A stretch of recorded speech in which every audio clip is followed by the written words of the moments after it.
po sa ating lahat. So, si Viancy ay ang bilis po niyang matuto. Napakabilis ni Viancy. So, mahirap po itong CB ba to? CB 150 itong motor na binigay po sa kanya with tricycle na po. So, napaka-swerte po ng pamilya po talaga ni Viancy sa EDC Global Supporters at Kalingap Edu Global Supporters. So, sana all, kaya pagbutihan mo Viancy, stay humble kasi nagmamasid lamang po yung mga supporters mo.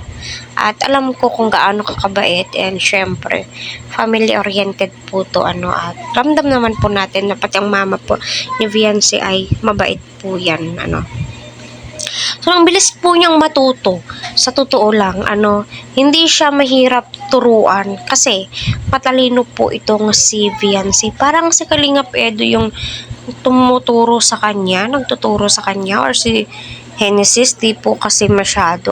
Kung comment nyo po dito kung kilala nyo kasi di ko po alam kung kaninong video po to Ayan, naway patuloy po natin suportahan sila Kalingap Rab, Kuya Val at ang buong Team Kalingap. Huwag po natin skip ang kanilang ads. So, napakasarap turuan yung mga taong ang bilis matuto. Napakasarap po nilang turuan talaga. Yung hindi ka mabuboard. Yung hindi ka, nakakapagod turuan kasi ang hirap-hirap po niyang makagets. Yung ganon. Hindi. Si Viancy, my God, ang bilis po niyang makakatch up.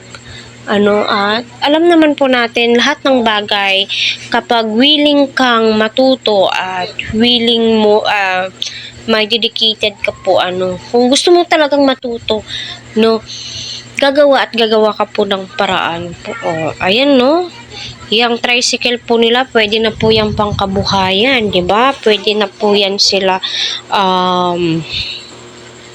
magpasada si tatay, 'di ba? Kasi open class na po ngayon. Every klase, brigada, eskwela. So, malaking tulong po ito sa pamilya ni Viancy. Kaya maraming salamat sa mga sponsors, supporters, viewers.